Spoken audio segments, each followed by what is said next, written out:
Bab 33 Musuh yang Tak Terlihat.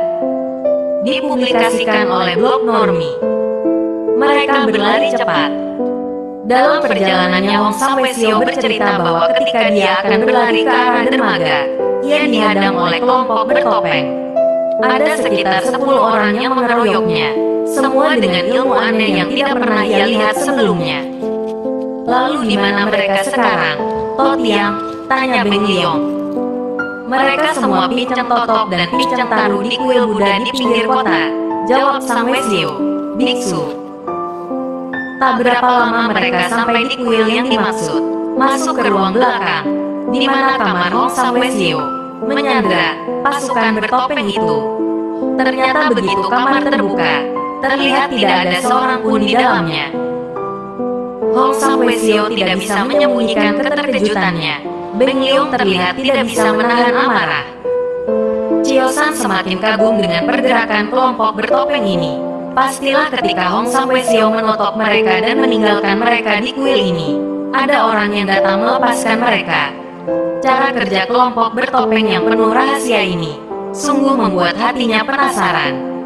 Mereka seperti ada di mana-mana, muncul di saat yang tidak pernah diduga, dan selalu menebarkan kematian. Hong Samwesio keluar dan bertanya-tanya kepada para biksu yang ada di kuil.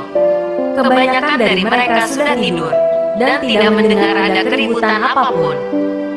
Akhirnya mereka bertiga duduk termenung di halaman kuil. Dari seluruh kejadian dalam dunia Kamau yang Pincang perhatikan sepanjang hayat Pincang, urusan pembunuh bertopeng ini yang paling memusingkan dan paling berbahaya, kata Samwesio. Apakah Totiang bisa meraba-raba kemana arah gerakan kelompok bertopeng ini? Tanya Beng Liong. Pincang belum tahu, tapi jika Pincang bisa mengira-ngira, mungkin ini ada hubungannya dengan pemilihan Bu Lim Bengcu, pemimpin dunia persilatan, tahun depan, kata Samwesio. Beng Liong dan Chiosan sama-sama menghela nafas. Rupanya pembunuhan ini mengarah ke sana. Masuk akal juga, hampir seluruh ketua partai persilatan besar telah mati dibunuh. Beruntung ada beberapa percobaan yang gagal, tapi sejauh ini hampir seluruh pembunuhan ini telah berhasil. Memangnya, jika orang-orang ini bisa menguasai dunia Kamau, apa yang mereka dapatkan? Tanya Chiosan. Kau belum tahu, siapapun yang menjadi Bengcu nantinya, akan memiliki banyak kekuasaan. Yang paling utama adalah bahwa setiap Bengcu yang terpilih diberi tanggung jawab besar untuk menjaga kitab-kitab sakti peninggalan leluhur. Kitab sakti? Tanya Chiosan. Sejak zaman dahulu, banyak sekali terjadi perubatan kitab-kitab sakti persilatan. Leluhur-leluhur kita telah sanggup menciptakan ilmu-ilmu yang sangat dahsyat. Ketika terjadi pengusiran bangsa Mongol dulu, Bengcu saat itu telah berhasil mengumpulkan semua kitab yang menjadi rebutan itu. Ada sekitar 10 kitab sakti yang Pincang sendiri tidak tahu judul-judulnya. Tapi yang Pincang tahu ilmu-ilmu dalam kitab itu sungguh dahsyat. Selama beberapa kali, yang terpilih sebagai Bengcu adalah ketua partai kami. Hanya seorang Bu Lim Bengcu yang berhak menyimpan ke-10 kitab sakti itu, dan mempelajarinya. Isi kitab itu hanya boleh ia kuasai, tapi tak boleh diajarkan kepada orang lain. Samwesio melanjutkan lagi. Kau bisa bayangkan jika ilmu-ilmu jatuh ke tangan orang-orang jahat, apa yang akan terjadi pada dunia ini? Selama berpuluh-puluh tahun, Xiao Limpai telah mampu menghadapi ratusan kali percobaan pencurian kitab ini. Untunglah kami selalu berhasil mengatasinya. Xiao Limpai adalah partai terkemuka di dunia persilatan. Siapapun yang mencoba mencari gara-gara ke sana, kalau bukan pikun pastilah sudah merasa diri menjadi dewa. Chiosan dan Beng Liong akhirnya bisa melihat akar permasalahan ini. Sebuah kelompok yang sangat rahasia, yang ilmunya sukar dicari tandingannya, bergerak membunuh lawan-lawan mereka, agar saat nanti pemilihan Bengcu, mereka bisa menang mudah tanpa saingan. Untuk itulah mereka menggunakan segala cara, pengeroyokan, meracuni, bahkan memfitnah.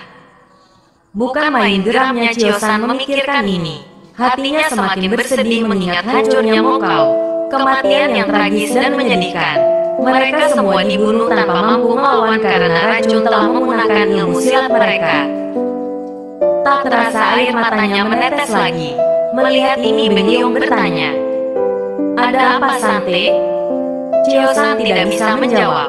Ia tidak mampu memutuskan untuk menceritakan nasib anggota Mokau dalam kapal itu, atau merahasiakannya saja. Ia hanya menggeleng pelan. Air mata memang kadang-kadang bisa dijadikan alasan seseorang untuk tidak berbicara. Lama mereka termenung. Chiosan lalu bertanya, "Lalu apakah itu alasan Toti yang turun gunung untuk memecahkan permasalahan besar ini?" "Salah satunya, sebenarnya kami telah mengirimkan murid terbaik kami, tapi ia tidak melapor sejak seminggu yang lalu. Padahal tidak pernah ia berbuat demikian. Kalau bukan telah terjadi sesuatu, tidak mungkin ia tidak melapor." Chiosan terdiam lagi. Ia masih belum bisa memutuskan untuk bercerita. Setelah berpikir lama, akhirnya ia memilih untuk bercerita. Mendengar peracunan di markas Mokau, 3 mayat di sungai, fitnah atas Amoat Kiam Sian, pembunuhan seluruh anggota beserta ketua Mokau, serta fitnah atas Beng Liong, membuat kedua orang yang mendengar ini terpaku. "Demi Tuhan, kalau tidak mendengar sendiri aku merasa seperti membaca cerita dongeng," kata Beng Liong. "Musuh membunuh untuk menyingkirkan saingan, memfitnah untuk menyingkarkan mereka yang dianggap mengganggu pergerakan mereka. Musuh yang bergerak dalam bayangan, yang selalu mengintai, dan bergerak saat mereka lengah. Musuh yang tidak bisa mereka duga siapa. Musuh yang ilmu silat dan racunnya sangat berbahaya. Siapapun, sesakti apa dia, pasti akan merinding dan bergidik mendengar ini semua. Banjir darah, pembunuhan, dan fitnah yang kejam." Chiosan meremas jarinya, tidak tahu harus melakukan apa, tidak tahu harus mulai dari mana. Penulis yang paling brutal pun tidak mungkin bisa memikirkan cerita seperti ini. Hong San Wesio buka suara. "Kalian berdua, segeralah bergerak. Beng Liong, kau segera kembalilah ke Butongpai. Ceritakan semua kisah ini kepada Lau Chiang Mujin. Minta beliau untuk turun tangan memikirkan langkah-langkah yang harus diambil. Sedangkan engkau Chiosan, selidikilah lebih dalam tentang kejadian pembakaran kapal Mokau." "Baik, Totiang," jawab mereka berdua. Setelah menjawab itu, kedua Engiong muda ini saling berpandangan. Tatapan mata dua sahabat yang bertemu kembali setelah sejak lama berpisah, masing-masing mengagumi kelihayan satu sama lain. "Sampai bertemu lagi, Sante." "Sampai bertemu lagi, Liong Po." Masing-masing saling menjura, lalu berkelebat menghilang. Hong San Wesio hanya geleng-geleng kepala. Dua orang yang mengagumkan. Chiosan kini sudah kembali ke dermaga. Ia kini turut membantu pengangkatan bangkai kapal dari dasar sungai. Walaupun saat itu sudah dini hari, para petugas dermaga masih bekerja. Dengan alat seadanya mereka menyelam dan menarik bangkai kapal itu. Selain itu mereka juga berusaha mengeluarkan mayat-mayat yang ada di dalam bangkai kapal itu. Chiosan bekerja membantu sampai terang tanah. Jumlah semua mayat yang berhasil diangkat adalah 43. Berarti ada mayat lain yang hilang terbawa arus sungai. Walaupun ia berusaha tegar, mau tidak mau air matanya menetes juga. Kebersamaan dan ketulusan yang ia rasakan bersama para anggota Mokau ini sangat membekas di hatinya, meskipun berkumpul hanya beberapa saat saja. Ketika matahari sudah benar-benar muncul, banyak orang yang sudah berkumpul dan melihat keramaian di dermaga. Melihat sejumlah mayat yang hangus terbakar seperti itu, banyak orang yang tidak tahan dan muntah-muntah. Chiosan beristirahat sejenak di bawah sinar matahari. Baju dan celananya yang sudah basah kuyup tetap dipakainya agar kering. Tak berapa lama ada orang yang datang dan duduk di sebelah Chiosan. Ia mengangguk kepadanya, dan dibalas Chiosan dengan anggukan pula. Orang ini kepalanya botak, banyak kudis di kepalanya, bajunya kotor dan bau, tapi wajahnya bercahaya, dan sinar matanya tajam. Sekali pandang Chiosan sudah tahu orang yang duduk di sebelahnya ini bukan orang sembarangan. "Nama Caye, saya, Cuka Tong," katanya sambil menjura. Chiosan kaget sebentar. "Nama Caye Chiosan," ia balas menjura sambil tersenyum. Caye sudah tahu siapa Chiohe. "Tuan," kata Cukatong tersenyum. "Apakah Caye sedang berhadapan dengan si Raja Malang tanpa tanding?" tanya Chiosan. Senyumnya pun tidak berubah. "Ah, tidak berani, tidak berani. Orang-orang di dunia persilatan mana yang belum pernah mendengar nama Cukatong? Orang ini sudah menjadi tokoh legendaris. Ia tidak pernah terlibat pertarungan, tidak pernah membunuh, tidak pernah berpihak, dan tidak pernah mau turut campur urusan Kangou. Tapi ilmu dan kehebatannya dalam mencuri, tiada seorang pun di kolong langit yang menandingi. Korban yang dicurinya tidak tanggung-tanggung adalah tokoh-tokoh utama dunia persilatan. Ia tidak suka berkelahi sehingga mungkin mencuri adalah caranya menantang orang. Anehnya setelah mencuri barang, tak berapa lama kemudian barang yang dicurinya dikembalikan lagi ke pemiliknya. Ia mencuri hanya untuk membuktikan bahwa ia mampu mencuri. Semua korban-korbannya adalah orang-orang ternama. Karena itulah, banyak orang yang bangga bisa menjadi korban pencurian Cukatong. Ia pernah mencuri pedang pusaka yang disimpan di kamar pribadi Kaisar. Ia pernah mencuri tongkat pemukul anjing milik Kaipang, dan ratusan benda berharga lain, yang tak seorang pun sanggup membayangkan. Kini ia duduk tersenyum di sebelah Chiosan. "Rahasia apa yang ingin Chiohe sampaikan kepada Caye?" tanya Chiosan. "Kau tahu aku ingin menyampaikan sebuah rahasia?" tanyanya terbelalak, sampai lupa menggunakan bahasa yang sopan. Orang seperti dia memang mana bisa sopan lama-lama? Urusan dengan Chiohe bukankah cuma dua, mengambil dan mengembalikan barang. Caye tidak punya barang yang bisa Chiohe ambil sekarang. Berarti tinggal urusan mengembalikan barang. Sejauh ini Caye hanya punya sebuah buntalan kotor yang tertinggal di atas kapal. Buntalan itu bukan sesuatu yang berharga, dan Caye pun bukan orang ternama yang bisa dianggap pantas untuk jadi korban Chiohe. Jadi kalau bukan urusan rahasia yang amat penting mengenai kejadian semalam, memangnya Chiohe hendak mengajak Caye minum arak? Jelas Chiosan. Senyumnya itu pun tak pernah hilang meskipun hatinya sedang bersedih. "Bukan main, kau memang mengagumkan Chiosan.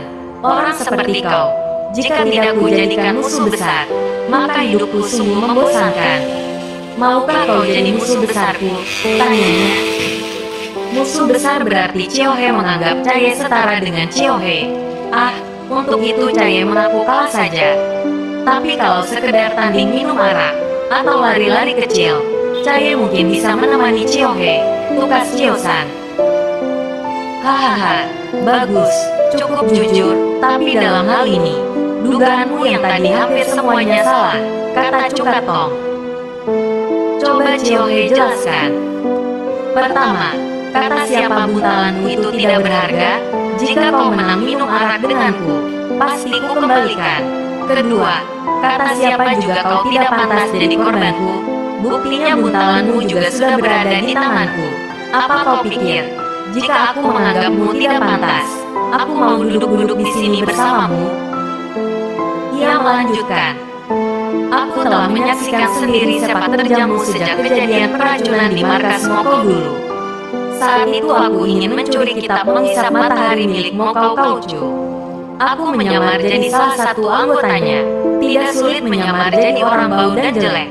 Tidak ada satu orang pun yang mau memperhatikan. Hahaha. Saat aku jadi korban racun, kaulah yang menolongku. Untuk itu aku berhutang nyawa kepadamu. Lalu saat kita semua berada di atas kapal, aku juga yang memberi bantal berkutu kepadamu. Kau memakainya dengan nyaman, maka kupikir kau orang yang benar-benar tulus, dan bukan orang yang sok suci. Untuk itu, kau kuanggap pantas jadi korbanku. Hehehe." Chiosan hanya bisa manggut-manggut tertawa. "Di malam saat kapal kita beristirahat sebentar, aku menemukan saat yang tepat. Kau duduk-duduk di luar, aku masuk ke milikmu dan mengambil buntalanmu. Lalu saat kau pergi ke kakus, aku pun mengambil kotak yang biasa ia bawa-bawa. Setelah itu aku pun menghilang dari atas kapal. Siapa sangka begitu aku turun ke darat dan mau keluar dermaga, ternyata puluhan orang bertopeng sudah naik ke sana dan melakukan kekejaman itu." Ada bayangan kengerian yang tak bisa dijelaskan di wajah Cukatong. Tak terasa matanya pun berkaca-kaca. "Pembantaian yang aku lihat semalam, adalah perbuatan yang paling pengecut yang pernah kusaksikan di dalam hidupku. Aku mau turun tangan membantu pun percuma. Ilmu mereka sangat dahsyat dan tinggi. Lagi pula, aku sudah bersumpah dalam hidupku tidak akan berkelahi atau turut campur urusan kamu. Aku percaya hanya kau yang bisa meluruskan dan menyelesaikan masalah pembunuhan ini. Dengan kecerdasan dan ilmumu, ditambah lagi dengan sifat isemmu yang suka ikut campur urusan orang, kupikir kau pasti bisa. Untuk itulah aku datang kepadamu untuk menceritakan sebuah rahasia kepadamu. Aku mengenal setidaknya 3 orang dari para pembunuh bertopeng itu, dan aku hampir-hampir tidak percaya jika mereka pelakunya. Tapi aku hafal suara orang. Ilmu mereka pun, walau mereka sembunyikan, bisa ku kenali. Ketiga orang ini adalah Lam Kyong Jin, ketua Kim Hong Pai, si Hek Tiao, si Raja Wali Hitam yang menyerangmu semalam, dan si Lim Han, Raja Pedang dari Pantai Timur. Chio San membelalakan mata. Ketua Kim Hong Pai mati pun ia tidak bisa percaya. Kim Hong Pai adalah sebuah partai putih yang sangat terhormat. Perbuatan mereka selalu gagah dan lurus. Dan si Raja Pedang dari Pantai Timur, orang itu walau sudah berusia setengah abad, kegagahan dan kesaktiannya sudah jadi bahan pembicaraan orang. Bagaimana mungkin? Kau pasti tidak percaya padaku, bukan? Aku sendiri tidak percaya pada diriku sendiri saat menyaksikannya. Tapi terserah kau mau percaya atau tidak. Aku hanya bercerita apa adanya. Abis berkata begitu ia berdiri dan menjura. Aku harus pergi. Barang-barang yang kuambil di atas kapal akan kukembalikan kepadamu. Aku sama sekali belum melihat apa isinya. Selamat tinggal dan sampai bertemu kembali. Chio San balas menjura. Cuka Tong pergi, berjalan dengan santai. Chio San memutuskan untuk melaporkan hal ini kepada Hong Samwesio.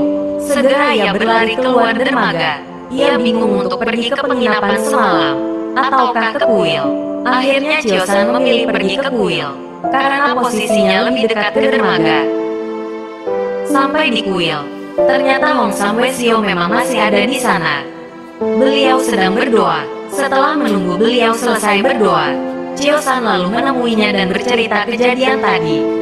Hong Samwesio sangat kaget, tapi beliau berkata, "Baiklah, kita ke rumah si Hek Tiao, pincang tahu rumahnya. Tunggulah sebentar, ku ambil tongkatku dulu di bilik belakang." Hong Samwesio lalu pergi.